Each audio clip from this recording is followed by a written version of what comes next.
turacyakomeza urugendo rwo kwiga gusenga mu mwuka, kandi turashima n'ibyo mwuka arimo arakora kugendagenda hagati yacu, kirere umwuka akagihindura, tukagira indi atmosphere y'umwuka hagati yacu. Ibyo ni biza kuko niyo nango itwegereza mu gusenga, dusengera mu mwuka. Agomba kuba ari ikindi kirere cy'umwuka, hari atmosphere y'umwuka. Imana nishimwe cyane, Yesu nashimwe cyane. So uyu munsi tugiye kubona the prayer involves 3 levels, nivo eshatu cyangwa inzego zitatu zo gusenga. Imana ishimwe cyane. Kugira dusobore gushingira ESG, ndashimira Imana ko mfite umwanya waguse kugeza ku cyumweru tuzasoma gusobanukirwa neza gusenga icyo bivuze, kandi atari kumenya gusa. Ndizera neza amavuta y'Imana arahari, atari kutuba ubumenyi gusa, ari kutuba n'ubuntu n'imbaraga zitubashishe gusenga uko Imana ishaka. Imana ishimwe cyane. So ari inzego eshatu mu buryo dusenga. Izi nzego twese nizo tusengeramo. Urwego rwa mbere, it is praying with our natural prayer, gusenga tukoresha umuntu wacu w'umubiri. Cya kabiri, prayer with the inner man, tusenga n'imyuka yacu. Gusenga kwa gatatu ni ugusenga ari umwuka asenga. Yesu ashimwe cyane. So let's begin from here. Reka tusome Abakorinto ba mbere 14:14. Abakorinto ba mbere cya 14 ku murongo wa 14.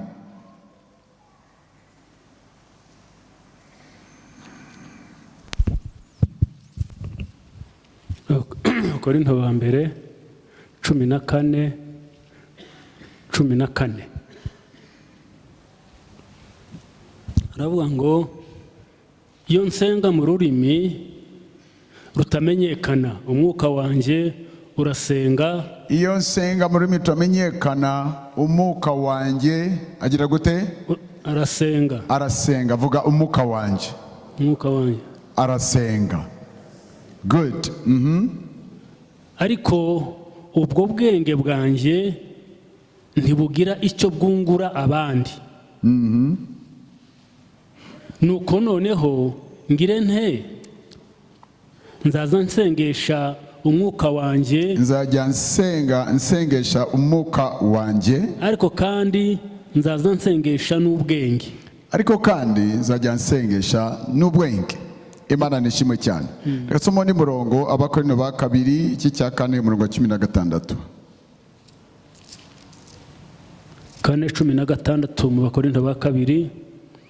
Nicyo gituma tudacogora, nicyo gituma tutacogora, kandi nubwo umuntu wacu w'inyuma asaza,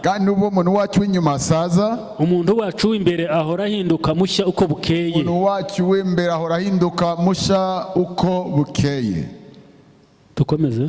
Amen. Tusubirane, tumaze iminsi dusoma Abaroma 8:26.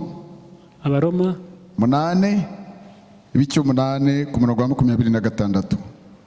Abaroma 8:26. Uko niko n'umwuka dufasha mu ntege nke zacu, kuko tutazi uko dukwiriye gusenga, ariko umwuka ubwe niwe udusabira aniha iminiho itavugwa. Amen. Imana ishimwe cyane. Amen. So reka dukomeze uyu munsi muri iri jambo. Ijambo ry'Imana arivuza abantu batatu.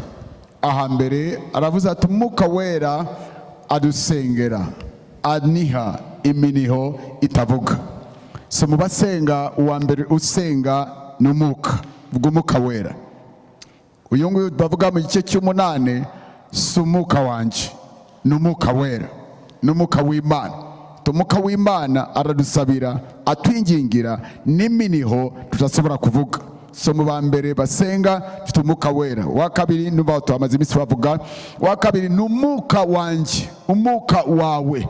Paulo aravuze ati iyo nsenga muri mitamenyekana, umwuka wanjye, vuga umwuka wanjye, umwuka wanjye. So umwuka wawe nawe arasenga cyangwa agomba gusenga. Hanyuma uwa gatatu ni umuntu wacu usanze w'inyama. Aravuze ati iyo nsenga muri mitamenyekana, umwuka wanjye arasenga ariko ubwenge bwanjye mu cyongereza baravuga my mind, my understanding is not fruitful. Aravuga ati mbigenze ne paravuga nzajya nsenga gute? Si igihe kimwe nzajya nsengesha umwuka wanjye, ikindi gihe sengere mu bwenge bwanjye. Yesu nashimwe cyane. Reka nsabe abasore babiri bazanga cyangwa batatu mumfashe dukora uyu murimo. Abasore batatu munyaruke. Imana ishimwe cyane. Ijambo ry'Imana dusomye mu Bakorinto ba kabiri cya 4 ku murongo wa 16. Ijambo ry'Imana ravuze ati nubwo umuntu wacu w'inyuma, umuntu wanjye w'inyuma afa, ariko imbere hari undi muntu ahindura musha uko bukeye.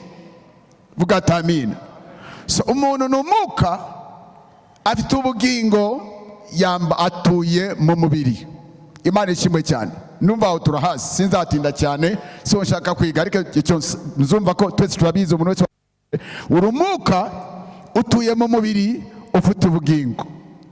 Umuntu kugenda urimo abantu babiri, urimo umuntu w'imbere n'umuntu w'inyuma. Aravuga ati umuntu wacu w'inyuma arafa. Reka tangire mvuga uyu nguyu niwe muntu wanjye w'inyuma cyangwa umuntu wa w'inyuma. Aravuze ati nubwo umuntu wacu w'inyuma afa, so uko tugenda hari umuntu twambaye afa. Uyu muntu afa niwe muntu w'inyama n'amaraso, niwe twitwa umubiri, niwe muntu asanzwe. Imana nishimwe cyane. N'uw'inyama wavuye mu gitaka arafa, aravuka, arakura, agasaza, umunsi umwe agafa bakamuhamba. Ariko aravuza ati imbere muri uyu muntu hariyo undi muntu, ari umuntu w'imbere. W'inyuma arafa. Reka tuvuge uyu nguyu niwe muntu w'imbere. Iyo tubona w'inyuma ariko imbere hariyo umuntu. Iyo dukubona inyuma tubona umubiri, tubona umuntu afa.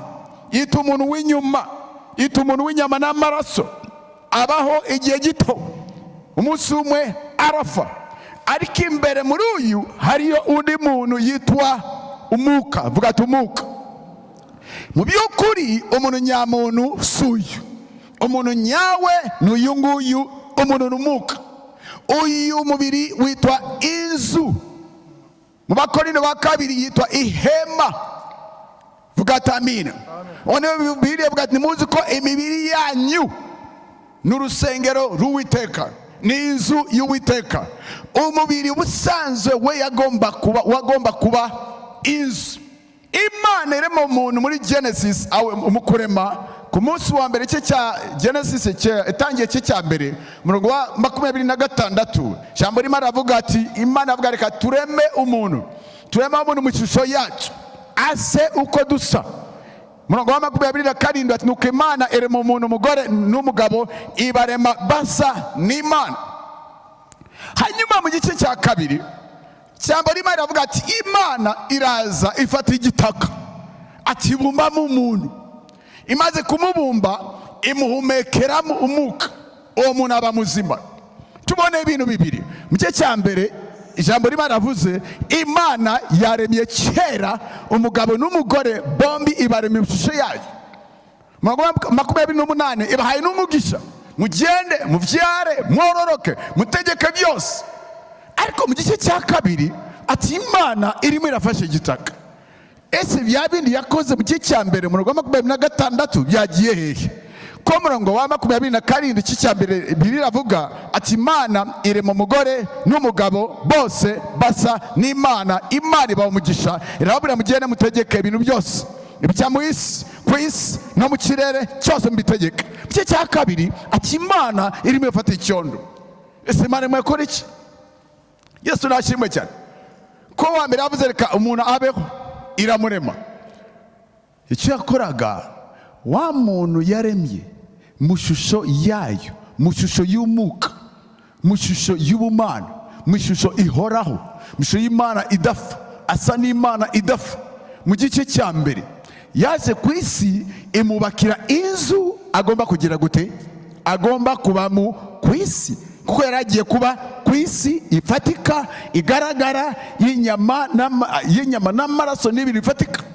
So ntiyashobora kohereza wa muntu yubatse asa n'Imana mu buryo bw'umwuka imwohereze mu isi ifatika ayizemo ari umwuka, ku buryo n'umwana wayo aza kuducungura. Yesu yaravuze mu Baheburayo cya 10 ijambo rimwe aravuga, mama Yesu aravuga ati, Mana ibitambo byokejwe byose ntabyo wabishimiye, ariko waraneguriye umubiri. N'umwana w'Imana Kristo wabayeho imbere na mbere isi itarabaho, kuza mu isi Imana yamuteguriye umubiri. N'umuntu wa mbere maze kumurema uyu w'umwuka imutegurira umubiri agomba kubamo, kugira ngo mu gihe ari ku isi ashobore kugira contact, ashobore kugira relation n'ibiri ku isi, kuko nawe yambaye ibintu byo ku isi, ashobora kwishushanya, ashobora kugira relationship and identify himself n'ibintu biri ku isi. Mubakira umubiri. Umubiri nizo umuntu yunguye. Biravuze ati n'uwo muntu wacu inyuma afa, w'imbere agira gute? Arushaho kuhinduka musha buri munsi. Uyu nguyu niwe yaremye musho y'Imana. Uyu nguyu niwe wazanye Yesu kugira ngo amucyungure. Uyu nguyu niwe wahindutse icyaremwe gisha. Uyu nguyu niwe mwana w'Imana. Uyu nguyu niwe yavutse ubwa kabiri. Uyu w'imbere. Vuga ati amina. Yesu nashimwe cyane. Hanyuma hariho n'umwuka wera, kandi nawe abahehe. Nimuzi yuko Abakorinto ba mbere 6:6, nimuzi yuko imibiri yanyu ni inzu aho umwuka w'Imana aba. So muri uyu mubiri habamo umwuka wawe imbere, akabamo n'umwuka wera, bose babamo indani. Yesu yabwiye abigishwa basinze abasiga nk'imfubyi, Yohana 14:16, nzobohereza undi mufasha, nzasaba Data abahereza undi mufasha, azabana namwe kandi azaba muri mwe. So muri uyu mubiri tubona umuntu kunagenda mwene Data imbere atunze abantu babiri, atunze umuntu we w'umwuka, atunze n'umwuka wera, bombi babamu indani. Hanyuma mu gusenga kwacu abo bose barasenga. Wa mbere asenga n'uyu nguyu. Iyo tumaze gukizwa, ewe no mu isi abantu benshi batarakizwa barasenga, ariko bose iyo basenga gute? Batarakizwa, uyu muntu w'umwuka yarapfuye. Kera twari twarafiriye mu byaha byacu, ibyo twagenderamo n'ibicumuro byacu. Umuntu wese atarakizwa, umuntu w'imbere aba yagize gute? Abakiri mu urupfu ku cyaha, yafiriye mu byaha, kandi imbere nta n'umwuka wera abamo. Abafite uyu muntu gusa niwe wabayegamiye. Madini yose barasenga, ariko usenga n'uwuhe? Uyu w'inyama ni wasenga. Hanyuma ni mu gihe tumaze gukizwa, tukiri abana, tutarakura, tukiri abana mu mwuka. Ese muranyumva? Ego urakijijwe, ego umwuka wawe yabaye muzima. Ijambo rimwe aravuga, tweba bari bafire mu byaha byacu n'ibicumuro byacu yatugize bazima. Abefeso 2:2, yaduhinduye bazima. Ni bande yahinduye abazima? Ni yahinduye umubiri muzima? Oya, yahinduye umwuka wari wafiriye mu byaha, yamuhinduye muzima. Uyu munsi ni muzima. Ariko mu gihe tukiri abana bato mu mwuka, iyo ugiye gusenga uyakeneye gusenga, ariko kuko aracyari umwana. Pawulo yabiye Abakorinto ati, nubo iyo mbona muracyari iminja mu mwuka, mbona muracyari abana bato, mukeneye kuramirwa, mugaburirwa amata, ntimurakura, ndababona nk'ababebe. Iyo tukiri bato mu mwuka, tutarakura, Yesu ashimwe cyane, tujya gusenga, ariko mu masengesho twegamira uyu muntu. Ibyo dusenga bitewe n'ubwenge, ibyo azi, ibyo abona. Imana nishimwe cyane. Reka mbawe ku kintu, ibintu amasengesho y'umubiri uko biba bimeze. Amasengesho y'umubiri, uyu muntu ibyo azi ibyo muri iyi si gusa, nta bindi. Nibyo arora, nibyo yumva, nibyo azi, nta bindi azi. So iyo atangiye gusenga, nta bindi asengera. Asengera icya mbere iby'umubiri, icya kabiri asengera ibyo ku isi, kuko ni umuntu w'isi, ni uwo mu gitaka, ni uwahanga ku isi. Ibyo azi n'ibisi, nta bindi azi. uko mubonera ahangaha numubaze ibindi iby'umumuka nabyo yigeze nabyo azi. Ibyanditse byera biravuga Abakorinto ba mbere cya 2 14 ijambo rimwe ravuga umuntu w'umubiri nasobora kwakira ibintu by'umuka, kuko ibintu by'umuka kuri umuntu w'umubiri n'ubuswa n'ubufafa nta bwenge burimo. Iyo bwiyo umuntu w'umubiri by'umuka nta bwenge bitanga, kuri we n'ubuswa n'ubufafa. Niyo mpamvu ijambo rimwe ravuga kubarimbuka ubutumwa bw'umusaraba n'ubufafa, ariko kuri twebwe abagize gute, abakijijwe n'izo mbaraga z'Imana. Haleluya. Uyu muntu w'umubiri numubaze ibijuru ntabyo azi, numubaze iby'umwuka ntabyo azi, n'umubiye yo gusenga mu indimi ntacyo bivuze, kuri we n'ubuswa. Kuko ijambo rimwe rivuga uyu ni ibintu by'umwuka ntashobora kubimenya, ntashobora kugira gute, ntashobora, kuko n'umubiri ntashobora kumenya iby'umwuka. So amasengesho dusenga twegamiye ubwenge bwa kimuntu, experience za kimuntu, cyangwa ibyo ducamo n'ibyo tubona. Ayo masengesho afitanagarukira. Kandi kibabaje pasiteri, amatoro n'abakristo benshi ku isi yose amasengesho yabo basenga isoko bayakura muri uyu muntu, basengesha ubwenge bwabo gusa, ibyo babona, ibyo bumva, ibyo bacamo. Kandi akenshi uyu muntu asengera bya none, nazinduka mu gitondo akabona tariki yageze yo kwishyura imisoro ya Revenue Authority cyangwa kwishyura inzu abamu, nta kindi abyukana ubwoba b'ibyo by'iki birebana n'imisoro n'inzu n'abakozi agomba gukora, aba yabuze amahoro. Iyo agiye gusenga asengera iki? Ibyo n'ibyasengera. Yabyuka mu gatondo kuva mugongo haramuriya mu mbavu amuri nabi akuva nagwaye. Iyo agiye gusenga asengera iki? Ibyo n'ibyasengera. Ikindi gihe niyumva kumva ari abantu bamuhanga n'ibiri, ibi n'ibyasengera. Muri make asengera ameze nka fire extinguisher, kizimya moto. Aho moto ugize gute, uhagurutse ikimuhagurukiye ikimuzamutsemo nicyagira gute, nicyasengera. Imana ishimwe cyane. Kandi iyo asenga nabinazi asaba iby'ubu buzima byonyine byasengera, asengera ibya none, ama experience acyamo. Niba afite agahinda akone kagembere, ni mpamvu iyo tugiye gusenga buri umwe asenga parapol y'ingorane zimugoye za none. Numubaza ibyejo, numubaza ibikiri ntabyazi, ingorane ziwe, amaganya ye, imibabaro ye y'uyu munsi, ibi yabuze bimutera ubwoba, ingwara afite bya none, ibyo nibasengera. Amasengesho iyo ajya mbere y'Imana gusaba, asaba iby'umubiri gusa, ibya none gusa, ibiki gihe gusa, ibyo muri iyi si gusa, nibirengaho. Kuko ibintu bimubaze nuwiki, nuw'umubiri, nuw'isi. Bakunda muranyumva? Muranyumva shuti? Ego. Kandi kuko abantu dutunze benshi pastor basengera mu mubiri, nibyo basengera nibyo mubiri, nibyo bumva nibyo mubiri, wavuga n'ubutuma bumuka nabone bagira gute. Hari umunsi umwe Yesu yaterure neruro atangira kwigisha amagambo akomeye, abwira abantu ati nimutanywa amaraso yanjye mukarya n'umubiri wanjye, na bugingo mufite muri mwebwe murarimbuse muhagaze. Baravuga ati binavuze nawe abihanganira, bose baramupepeya barata, kandi barabigishwa. Ahindukiye 12 namushaka kugenda, baramubaza tuwajya he, ufite amagambo y'ubugingo budashira. Umuntu w'inyama n'amaraso, mukristo wa kamere n'inyama n'amaraso gusa, numubaza iby'ubugingo budashira ntacyo bimubwiye. Iby'umwuka na mumaro byamumarira, wabimubwira ukamubwira ati ibi bintu uvuga gusenga mu indimi, ese twabirya se? Tubuze ibirayi, tubuze ibishimbo, katuya gusenga mu indimi tumari iki? Numubwire ibyo ngibyo. Ariko uvuze ibishimbo kavuga n'ibirayi, pastor komeza uvuga, komereza aho ngaho. ubu ngubu batangira kuvuga ibibazo byacu ahangaha, abakeneye amaviza n'abakeneye amazu, abakeneye amazu yabo, abashaka kurongora, abashaka abana. Pastor, twabona revival ahangaha, ariko ni revival y'umubiri.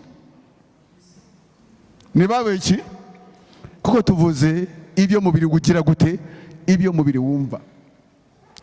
Ngiye dusengera mu mubiri, nibyo dushingira, nibyo tumva, nibyo mubiri. Na n'ikibazo kuko n'abapasiteri benshi tutunze nabo n'abakina abo mubiri n'ubutuma babwiriza ni bya none gusa, bya none by'ubuzima byo muri iyi si, bya bindi bishira. Si bibi, ni biza, turabikeneye. Vuga atamina. Ariko dufite gakondo yacu nabari mu mibiri ifa. Gakondo yacu nabari muri ibi bintu bishira. Jambo rimwe yavuga isi n'irari ryayo byose bizagira gute, cyose bitayise. Inda n'ibiryo bizijyamo byose bizagira gute, byose ni hariya mu iwabo wa twese. Hari gakondo yacu nabiri mu mubiri, kuko nabo turi imibiri, nabo turi inyama n'amaraso. Pawulo yavuze ati nubo tugendera mu mubiri, ariko nabo turi umubiri. Tutuye mu mubiri, ariko nabo turi umubiri. Twambaye umubiri, ariko nabo turi umubiri. Tukoresha umubiri, ariko nabo turi umubiri. Umubiri ni inzu tubamo, umubiri ni igikoresho dufite, umubiri si wo turiwo. Turi abantu twabyawe n'Imana, turi umuka, turi ibyaremwe bisha, turi abana b'Imana, Imana muri twe. Mureke tumenye abo turibo. Amasengesho menshi asengerwa mu bwenge bwa kimuntu. Ibyo twabonye, ibyo tuzinduka tumva buri munsi, ibi tubabaza bya buri munsi, ibya none n'ibiki gihe, n'ibyo tubona abandi bahurumbira biruka inyuma, natwe tukiruka inyuma yabyo. Si bibi kubitunga, tucyambaye turabikeneye kugira ngo bidufashe kubaho, kandi bidufashe no gufasha abo tubaze gufasha muri iyi si, ariko siyo gakondo yacu, siwo murage wacu. Vuga atamina. Ikibabaje, amasengesho menshi dusengera ahangaha, n'amasengesho soko yayo ava mu bwenge bwa kimuntu, ava muri intelligence z'umuntu. Isoko nibyo twabonye, ibyo tumvishe, ibyo tubamo, ibyo tubyukiramo, ibyo tuwazisinga, ibyo tubabaza, ibyo tubyukiramo, ibyo turara turota, nibyo bidusunikira gusenga. Imana nishimwe cyane, Imana nishimwe cyane. Ariko cyo cyane kumenya abo turibo, tumenye gakondo yacu. Vuga atamina. Amasengesho menshi tusengera mu mubiri, tusengera mu bwenge bwa kimuntu, tusengera mu mbaraga za kimuntu. Ayo niyo masengesho kenshi tugera ahantu bikatunanira tukabivamo, tugacogora tukabivamo. Kuko buriya principal gusenga nabari ibintu bya kamere by'umubiri, gusenga ni ibintu by'uyumuka. Vuga atamina. So dusabwa gukura, turenge kuba abana bato mu mwuka, dukure tuba abagabo. Yohana yandikiye torero, amatorero aravuga ati ndabandikira bana bato kuko mwamenye data, ndabandikira abasore kuko mwanesheje umubi, ndabandikira abasore kuko murakomeye, ndabandikira abasore kuko ijambo ry'Imana riragwiriye muri mwebwe. Abasore avuga nabahe? Nabavuga abangaba b'inyama. Yarimo avuga langashi y'umuka. Mitore tufitemo iminja, mitore tufitemo iminja mu muka, manuka gatoya tufitemo iminja. Ariko dukeneye gukura, turekera kuba iminja, tugende dukura kugeza aho mu muka tuhinduka abasore. Kandi hari ibintu avuze ku basore mu muka. Icyambere avuze ati ijambo ry'Imana rirapakiye muri bo. Icyakabiri avuze barakomeye, atari mu mubiri, barakomeye mu muka. Tuzabiga kuwa gatanu ukuntu Imana yadukomeza tugakomera, ntituba abasore gusa, ariko tukaba abasore bakomeye mu buryo bw'umwuka. Ndabandikira abasore mwanesheje wa mubi, mwanesheje ibyaha, mwanesheje irari, mwanesheje bisi, mwanesheje wa mubi, kandi murakomeye. Ikibakomeza ni ikihe? Ijambo ry'Imana yapakiye muri mwe. So iyo basenga nabegamira ubwenge bwa kimuntu muri bo huzuyemo ijambo ry'Imana ndigwiriye aririshe mu bwenge bwose and with all spiritual understanding. Hanyuma tuvuge kuri uyu muntu wa kabiri. Uwa mbere twamumvishe tukeneye kukura turenge materineri y'amasengesho y'abana bato, turekera gusengera mu bwenge bwa kimuntu, tujye ku rundi rwego aho Imana dushaka. Umuntu nyamuntu wabuze ubwa kabiri, waremeye mu shusho y'Imana, wacyunguwe, wogeze n'amaraso ya Kristo, uyu wahindutse icyaremwe gishya, aturanye hamwe na Kristo, agomba gutegeka hamwe na Kristo. Yesu ashimwe cyane, akeneye kugaburirwa agakomera agakura. Amaze gukura atangire gusenga. Yesu ashimwe cyane, vuga atamina. Papa dusomere Abefeso 6:18. Mbere ko uyu muntu kunasenga, uyu niwe w'imbere birevuze ahinduka musha buri munsi, n'abasaza n'abafa, ariko utamugaburiye yaba igikuri, utamugaburiye yaba spirit, yaba bebe, kandi amaze imyaka 20 mu gakiza no mu itorero, ari no muri korali, ari muri protocol, imyaka 20, ariko akiri umubebe mu muka, akeneye kugaburirwa akuri. Somere papa. Abefeso 6:18. Musengeshe umwuka iteka ryose. Musengeshe umwuka iteka cyose. Mu buryo bwose bwo gusenga no kwinginga. Kandi mu buryo bwose bwo gusenga no kwinginga. Kandi kubw'ibyo rwose mugumye kuba maso. Kuri ibyo byo gusenga musengera mu mwuka cyangwa musengesha umwuka, mubibere maso ibihe byose. Semera amen. Vuga atamina. Tuye kureba icyo bita gusenga kwa kabiri, ni ugusenga umwuka wawe asenga. Vuga atamina. Ndasaka mungurikire neza. Gusenga mu mwuka, sengesha umwuka wawe. Paulo aravuga ati iyo nsenga mu rurimi utamenyekana, umwuka wanjye arasenga. Atari umwuka wera, umwuka wanjye aragira gute? Arasenga. Icyambere, niba wandikandika ikingiki, amasengesho umwuka, amasengesho yose umwuka wawe asenga, ayasenga ayobowe n'umwuka wera. Tasubiramo, amasengesho yose umwuka wawe asenga, iyo amaze gukura asenga ayoborwa n'umwuka wera.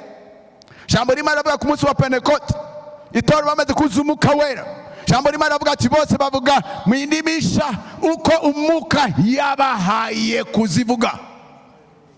Umwuka siwe yavuga, ariko niwe yatanga indimi. Anyuma abandi barangira gute? Baratangira bazivuga, ariko wazitanga yari umwuka wera. Ni wagize gute? Shimushireke biganza, niwe azibahaye. Aba baravuga ariko zitanga ninde? N'umwuka wera. Jambo rimwe aravuga Abaroma 14:14, abayoborwa n'umwuka nibo bana b'Imana. Vuga atamina. Uyu gusenga mu mwuka bisobanuye iki? Uyoborwa n'umwuka, urasenga, ariko aya masengesho isoko yayo n'umwuka wera atanga amasengesho senga. Gusenga mu mwuka gufite ibintu bitatu. Icyambere yakivuze Paulo, yakivuze iyo nsenga mu rurimi utamenyekana. Gusenga muka icyambere ni ugusenga mu ndimi zitamenyekana. Urasenga ariko uzitanga ninde? Umwuka niwe aguha kuzivuga. Vuga atamina. Kandi aravuga iyo nsenga mutamenyekana, nabo babwira abantu, arimo arabwira Imana, arasenga amabanga y'Imana. Ibyasenga si iby'abantu, ibyasenga si bisi, ibyasenga nabari ya intelligence z'abana b'abantu, ibyasenga n'amabanga yahe cyo mu ijuru y'Imana mu isi y'umwuka. Semera amen. Cyakabiri, gusenga mu mwuka cyakabiri sobanuye iki? Iyo asenga gusenga mu mwuka, mumvirize Yohana yavuze ati ndabandikira abasore kuko murakomeye, ijambo ry'Imana riruzuye rirapakiye. Haleluya. Gusenga mu mwuka ni ugusenga ari ijambo ridutubiza. Bibiliya iravuga ati abanyizera bose, nk'uko ibyanditswe bivuga, inzuzi z'ubugingo zizatemba ziva he? Ziva mu nda zabo, zitava mu mitwe yabo. Gusenga mu mwuka, ya masengesho nabava mu mutwe ava mu nda. Semena amen. Hallelujah. Ava indani ariko n'isoko n'abari indani. Isoko ni Umwuka Wera. Niwasukuma izo nzuzi, niwazisukuma, ijambo rikahinduka ubuzima, ijambo rikahinduka umucyo. Yesu yavuze ati amagambo yagira ubugingo. Hanyuma iyo atangiye gusenga Umwuka Wera, semera amen, itasunika amasengesho asohoka mu mwuka we aba ijambo gusa. Gusenga mu mwuka no gusengera mu byanditswe, uko Umwuka Wera abisukuma bigatemba nk'uruzi, bisohoka bitava mu mutwe, biva ahangaha ko niwo Umwuka Wera abatuye. Vuga ati amina. Uyu muntu asenga amaze gukura nabo yegamira ibyuyu, kuko asa gusenga asenga mu ndimi zitamenyekana, asa no gusenga asenga ijambo abantu bumva. Ariko wakwicara wumva ukuntu asenga, ukumva ibyanditswe ku byanditswe, ukibaza abitondekanya gute, abibuka gute, abitondekanya gute, abigereranya gute, ko birasohoka nk'uko amazi asohoka muri robine. Ni inzuzi z'ubugingo zitemba. Bugatamira komere Imana mu mashyi.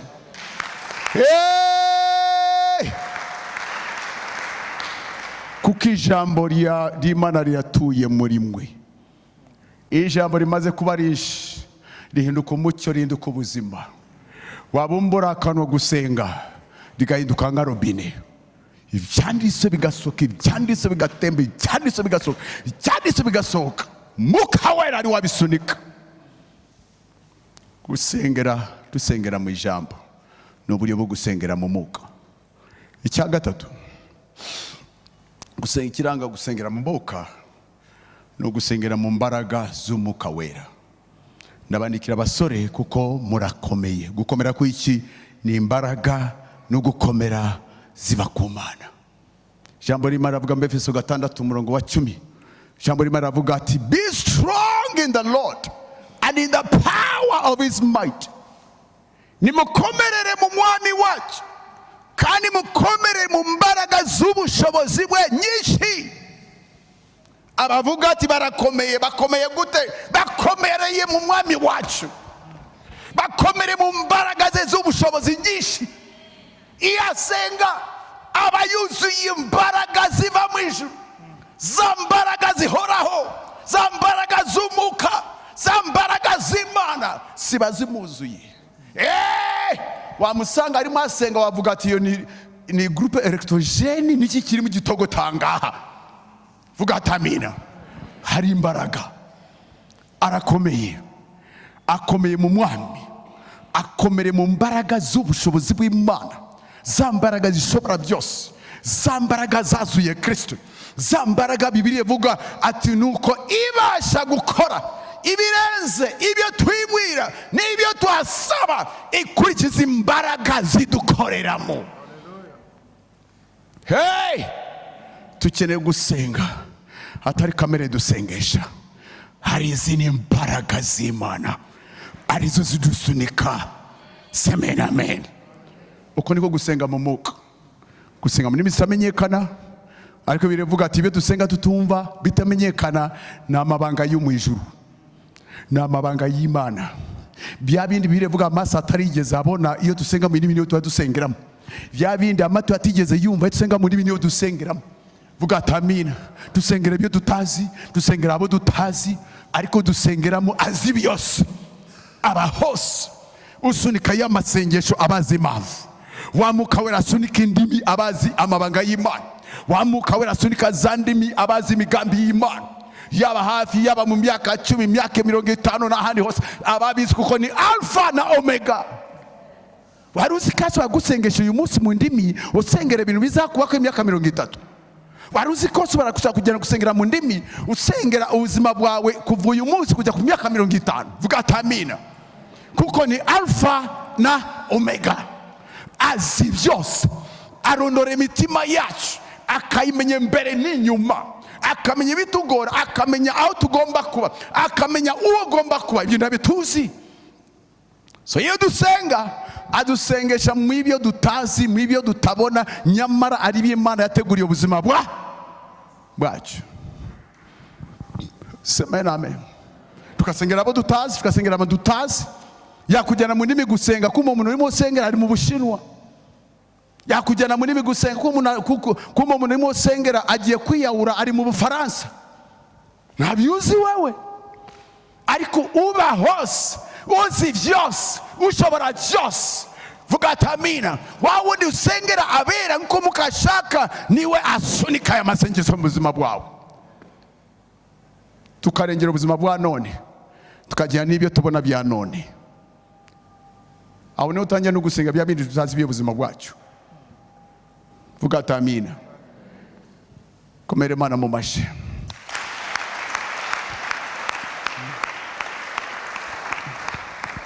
Ahangaha niho hari umurimo ukomeye cyane, tuzawiga ko kuwa gatanu.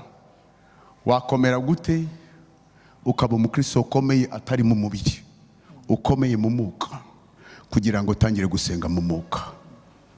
Ayo buriya niyo masengesho Pawulo na Sila babiri gusa bashobora kuba mu gereza barasenga, imbaraga ziva mu ijuru. Bibiri avuga fondasiyo za prison ziranyeganyega, inzugi zose ziruguruka. Ayo amasengesho y'umubiri ntashobora gukora ibyo. Amasengesho y'umwuka niyo arekura imbaraga z'Imana. Dimanche tuzavuga ku kintu bita the exploits of praying in the spirit. Imbaraga n'ingaruka n'icyo amasengesho gusenga mu mwuka icyo bikora. Amen. Umunsi batoteza intumwa barasubira mu cyumba, ibyakoze ni cya 4:23 kugeza ku 31. Bivuga batekereza bagenzi babo ibyababayeho. Jambo rimara avuga bose bazamura amazwi. Genda usome ibyanditswe ukuntu basenze. Pastor, byari ibyanditswe. Byari biki? Genda usome isengesho, byari ibyanditswe. Babikuye muri Zaburi. Barabisunika. Biravuga ati imbaraga z'Imana ziramanuka. Gereza yose iragira gute? Iratigita. Bose buzura umwuka wera. Petero baramufunze. Herode yacyuze umugambi bucya tumunyonga. Biravuga ati itorero rihuriye ahandi barasenga. Bariyo barasenga, baradokota, barasenga nijoro, barasenga. Marayika w'Imana aba yamanuse. Amasengesho y'umubiri areba iby'umubiri, nakurura imbaraga z'umwuka. Tukeneye kujya muri gakondo yacu torero. Turi abana b'umwuka, twabiyawe n'umwuka, icyabiyawe n'umwuka n'umwuka. Turi ibyaremwe bisha. Vuga ati amina. Tutuye hamwe na Kristo, twicaranye hamwe nawe, turi abana be. Vuga ati amina. So iyo niyo gakondo yacu. Tukeneye kujya mu gakondo yacu tube ariho dusengera. Ejo nzabigisha ni mpamvu ki dusenga, tugomba gusenga mu mwuka. Tuzabiga umunsi w'ejo, uzabimenya neza.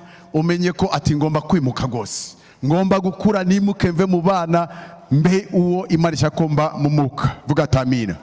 Amasengesho ya gatatu na amasengesho abonye ati umwuka wera asenga atunihiramo. Ayo na ya gatatu ahangaha.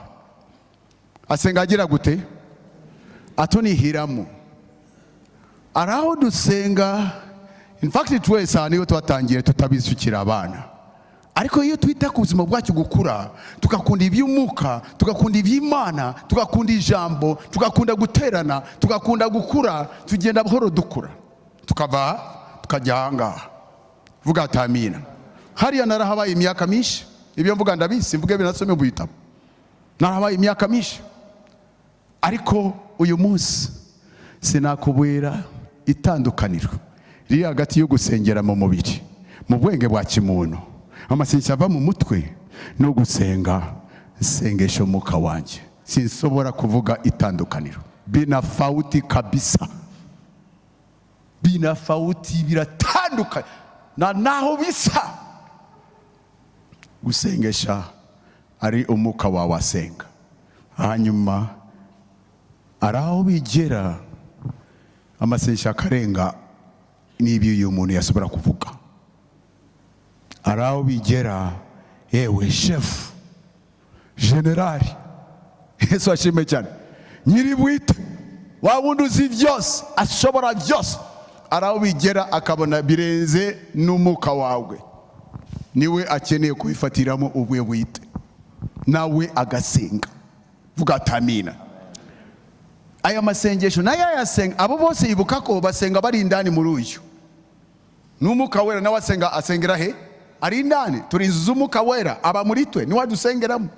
Hari aho bigera akarekera kuherezo uyu muntu asengereye ibi akabisunika akabipompama akavuga, kapompamo indimi akavuga, agapompamo ijambo akavuga, ijambo akavuga, imbaraga akazisengeramo. Hari aho bigera akavuga ati ahantu bigeze ubu ngubu reka nanjye ubwanjye nshiremo akanjye.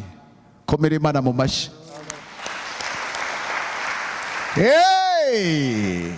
Iyo aba bombi bacecetse n'umwuka wawe agaceceka agatangira gusenga, amasengesho ye nababa amagambo ni miniho.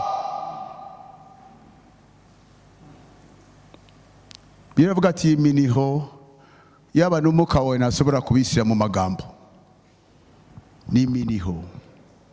Kuko n'ubu yamaze kuba umwuka, hari ibindi adashingira, hari ibindi atumva, hari ibindi atabona. N'ubu hari umwuka aracyari limite, nabari omnipresa, nabari omnisa, vuga tamina, nabari omnipotent, nabazi byose, nababahoze icyarimwe, nababona byose, nabo yumva byose. Ariko uyu niwe tuvuga umwuka. Uyu tubona umwuka wera ni Imana isumba byose, ni Imana ishobora byose, ni Imana ibera hose icyarimwe, ni Imana izi byose, ni Imana y'urukundo n'imbabazi zose, ni Imana y'ibambe, ni Imana y'imbabazi, ni Imana y'urukundo, ni Imana yuzuye ubuntu. Haleluya! Byose biramuzuyemo kandi akabona byose. N'uyu n'ubari umwuka akuze, hari ibyo adabona kuko si Imana. Hari aho bigera aravuga ati aha jyewe bwanjye bwite, ati umwuka uwiwe adusabira. Hari aho bigera akingira, ajya gukora mu ngata, umenya ko ibi bintu ni ibintu bikomeye. Iyo atangiye gusenga irimo uyu mubiri ubura ukuntu wifata, bigatangira kumera nk'uko umugore ibise bimukubita. Igise cy'umugore kiza kikamufata, kaje nyamege ziri kuri di, nyuma y'imita kisanga kimurekuye, agacamo iri minota kiragaruka, kiramufata. Amasengesho asenga ava mu bise by'urukundo rwinshi n'imbabazi nyinshi n'ubuntu bwinshi, nukuba azi byose bitugoroshora n'ibitumerena, azi nk'urukundo rwinshi. Ejo twavuze ati umutami mukuru dufite, nafite umutami mukuru ababarara natwe, abona ibyo ducyamu, ibitugora, ibituriza, ibituboha, ibituraza tutasinzira, yabibona mu rukundo rwinshi afite n'imbabazi zitagira akagero, n'urukundo rutashobora gupimwa no kurondora. Iyo abibonye bikamutera iki? Bikamutera ibise. Iyo asenga amagambo ye ntushobora kuyumva.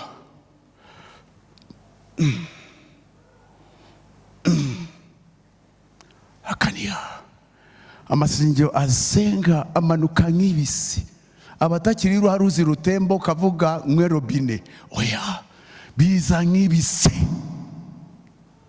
Hanyuma wa mubiri ushobora kugira ibyo hura n'ibyago iyo atangiye gusenga. Ejo niba bwira ku mukozi w'Imana, mubyeyi wanjye muka Apotre Kiza, umuntu ashobora kubira ibyuya, kabura ukuntu yicara, kabura ahantu yifata, yajya mu gitande bitose bikabura, yashaka kwicara ku meza apeti kabura,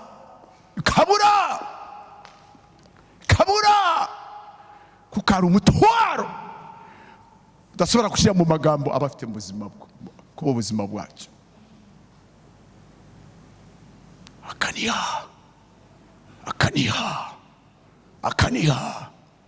Akanihira muri twe, akaniha aho biba birenze n'indimi nabo zibamo aho ngaho, kuko indimi azitwa twebwe tukazivuga.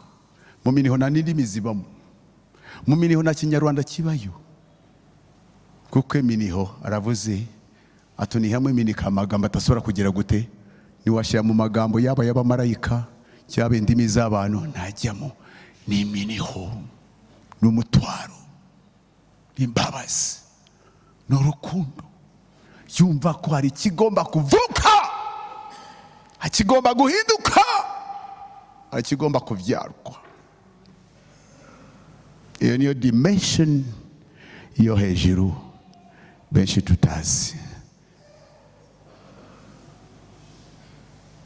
Nusobora kuvuga ati uzi kuvuga, iyo yageze nta n'ijambo subira kuvuga. Simvuga bya bindi tukora amagambo yabuze tukareba muri plafo. Oya si byo mvuga. Umutwaro urakurenga, amagambo akabura, ururimi rukabura, ibitotsi bikabura, apete kabura. Mwibuke ikintu cyabaye kuri Nehemiya, bamuye inkuru z'iwabo yavuze ko yabigenza, ariko ibyo yari Nehemiya, nabo yari umwuka wera. Nabo yari umwuka wera. Vuga amina. Imana ikeneye kutugeza aho ngaho, aho umwuka wera dufasha tukiri abana, dusengera mu biri akatukuza, tugasenga mu mwuka, tukagera ahantu aho rimwe na rimwe yafata ubuzima bwacu kuba impamvu za bene wacu, kuba impamvu z'itorero, kuba impamvu z'amahanga, kuba impamvu z'umugambi w'Imana, kuba umutwaro Imana itunze kuba ari mwese, akatunihiramo, akagira ibivuka, revival zikavuka, abakristo bazima bakavuka, itorero rizima rikavuka, abakozi b'Imana bazima bakavuka, abagabo bazima bakavuka, ingo nzima zikavuka. Hari aho bigera aho ngaho. Mureke tubabizerwa, umwuka tukure ku nivo yo gusengera mu biri atukuze, atwigishe gusenga imyuka yacu, ariko tuyige no kumurekera ubuzima bwacu. Iyo abishaka abona ibyo tutabona mu Rwanda rwacu, abona ibyo tutabona ku bene wacu barira, abona ibyo tutabona mu itorero. Buri kiba mu itorero kimukoraho, buri kiba ku buzima bwawe kimukoraho. Iyo nivo ya nyuma. Vuga amina. Tugiye gusenga, turarangije. Ejo tuziga ese ni impamvu ki tugomba gusenga mu mwuka. Tuzamenya impamvu zituma ari ngombwa ko itorero dukura tugatangira gusengera mu mwuka. Dusobora guhomba umunsi w'ejo, kandi abasabe tuhaguruke. Thank you Holy Spirit. Nibuka muri 1999 abari muri iki gihugu bari bakijijwe n'abakozi b'Imana barabibuka, tuva muri 1999 twingira mu 2000.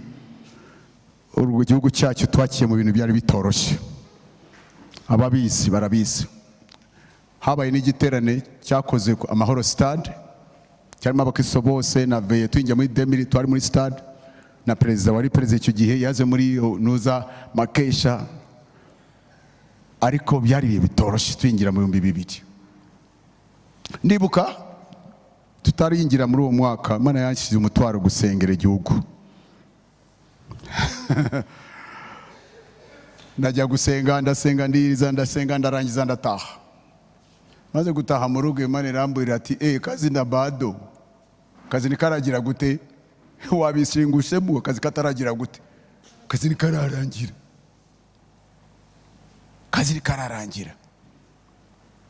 Ndibuka nari mu cyumba mbere Imana ati Imana sinzi, numva jewe na zindi imbaraga nyifite zo gusenga, ndumva na zindi nyifite, ariko umutwaro, ndumva umutwaro randemereye. Numva nabaze no kubona inzozi mbere yo kujya muri ayo masengesho, mbona hari ahantu hari abantu benshi bari barasenga, ariko ukuntu byagendaga, hari umukapiteni yarayoboye amasengesho, yari abasenga. Mwazaga mugasenga ukaza mukitoza, ariko ukuntu babikoraga, bafataga umwe kamwira vaya hanga, agagushyira umuntu mu bitugu, akakubwira atagomba kumusengera kugeza aho amaze kubohoka vrai, umushire hasi. Ndahagera arambonye ati vaya hanga, vaya, nari ngukene, ndavuga ati wambabariye, mvuye mu rugendo ndarushe n'ibindi byose. So nyiraho sinzi ukuntu nazubaye gatoya, nagiye kumva abanereza umuntu mu bitugu, sinzi naho bakiye, sinzi nuko byageze. Numva wapi, ndagerageza gusenga muzugunya ave mu bitugu byanjye agwe hasi. wari mu bitugu arambaza ati ese ushaka kungubita hasi se harizi n'ibindi ati nurangiza gusengera jewe na papa wanjye nawe aragira gute nawe ari mu nzira araje. Iyo niyo mitwaro y'Umwuka Wera izana kuniha. Ndashaka dusenge tubire Umwuka Wera dutoze twigishe tukuze kugira ngo twige gusenga. Fata na mugenzi wa maboko dusenge. Thank you Holy Spirit.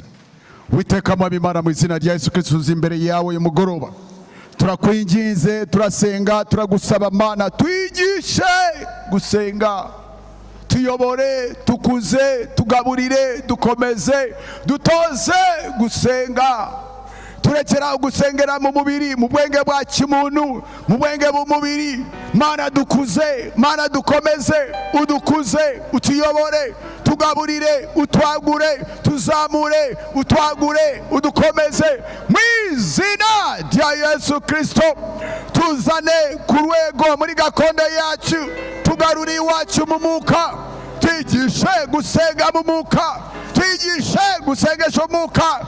Mana uzuza ijambo ryawe muri twe dukomeze mu mbaraga z'ubushobozi bwawe mu izina rya Yesu Kristo. Rekeyelebosa shakatelebo sheketelebo reketelebo shiketelebo rendebo kosakatayelebo zakatelebo sikatalababa rakatelebo sekatoria mande rende lebo sakata yelebo sa rabo sekete lebo koriamanda raselebo sakate lakaya labosanda rashalaba rekata rekoya labande lekata rakataraba rekata rakota yalabo sakate resekata rebo sanda brakata rasakata rekoya ramandelebo rekata rabo sakata yalaba rasakata raba sokotaya etekataraba zotambre rasaraba yakatoria mandelebo sayalanda rasakataya labo sekete resekataya labazanda rekoya labasanda.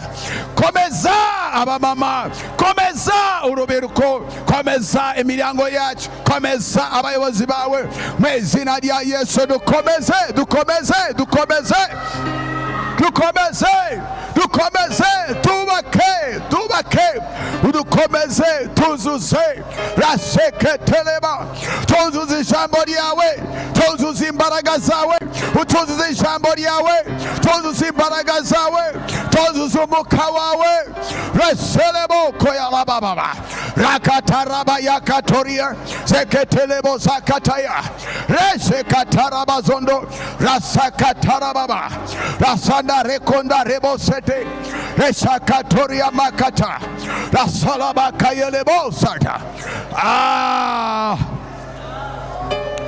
We give you praise. We give you praise. We give you praise. We give you praise. Hallelujah. We worship you, Lord. Holy Spirit, Holy Spirit, come and touch us. Mwuka Wera dukomeze dukomeze mu mbaraga z'Imana, dukomeze mu mbaraga z'ubushobozi bwe, dukomeze mu ijambo ryawe, dukomeze mu mwuka. Hallelujah. Oh, hallelujah. Hallelujah. Hallelujah. Reka inzuzi z'ubugingo zitembe mu izina rya Yesu. Inzuzi amasengesho arekera kuba amagambo yumye apanze atondekanye, ariko ndasenga mu izina rya Yesu Kristo mu mitima yanjye inzuzi z'amasengesho zitangiye kududubiza. Nibikaba amagambo rikabihinduka uruzi. Reka Umwuka Wera asibura amariba yose yari yazibwe mu izina rya Yesu. imigezi yumye reka isubire gutemba mu izina rya Yesu. Inzuzi zakamye Umwuka wera reka asunike ayandi mazi y'ubugingo mu izina rya Yesu Kristo. Amen.